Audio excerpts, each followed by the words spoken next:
Covering his face with a ski mask to protect his identity, Boots walks around his neighborhood, Fisherman's Wharf, looking like this and with a non-lethal weapon on his waist. His goal is to scare off thieves from breaking into cars. We don't recommend anyone doing that. So how has crime gotten so bad in California that San Francisco is actually getting their own bootleg Batman? And apparently the best he can do is get arrested himself. Because when you look at the article from ABC7, they report 67 thefts from vehicles a day in San Francisco. So this superhero from Spirit Halloween, Boots, took to the streets to try to scare off burglars. But then the police arrested him for brandishing his imitation weapon. And somehow Boots considers this a victory, because in the 30 minutes he was being arrested, no vehicles were broken into. Now granted, he's not wrong, he's just insane. Not only that he thinks that 30 minutes of one street being crime-free is somehow a win, but that walking around with a pepper spray pistol,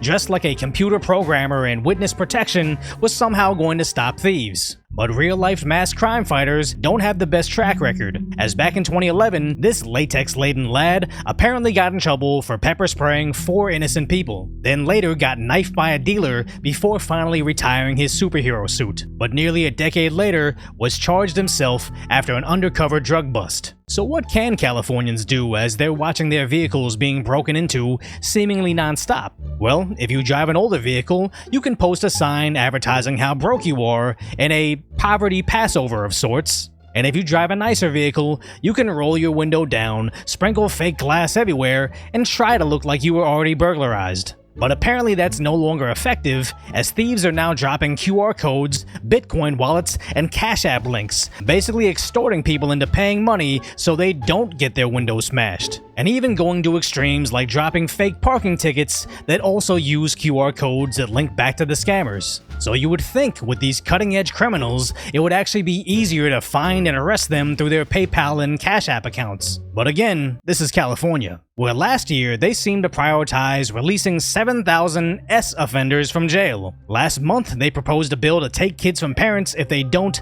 affirm their gender, and this month they blocked a bill that would send traffickers to prison for life, where apparently one of the Democrats laughed after blocking the bill. So what's Democrat Governor Gavin Newsom up to?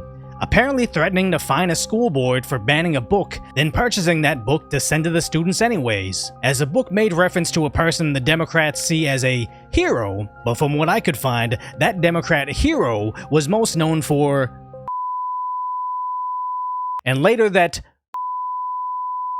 And if I had to censor those allegations for YouTube, why are they so adamant about forcing it back in front of kids? But at least we know what our political leadership's priorities are. Not fixing San Francisco, not fixing Los Angeles. Well, kind of, because they want to shove the mess they made on the streets into fancy hotels. So all I can say now is, keep going, Democrats. Election season's coming up sooner than you think, and at this rate, I don't even think the Republican candidate will need to campaign, when all they need to do is just post a 24-hour live stream of any Democrat-run downtown area with the caption, "Make tweets mean again." So if you appreciate my concise, lighthearted commentary on what's really going on in the world, hopefully I've earned your subscription, then go check out the video on how Biden just called up the reserve soldiers to go be deployed in Europe.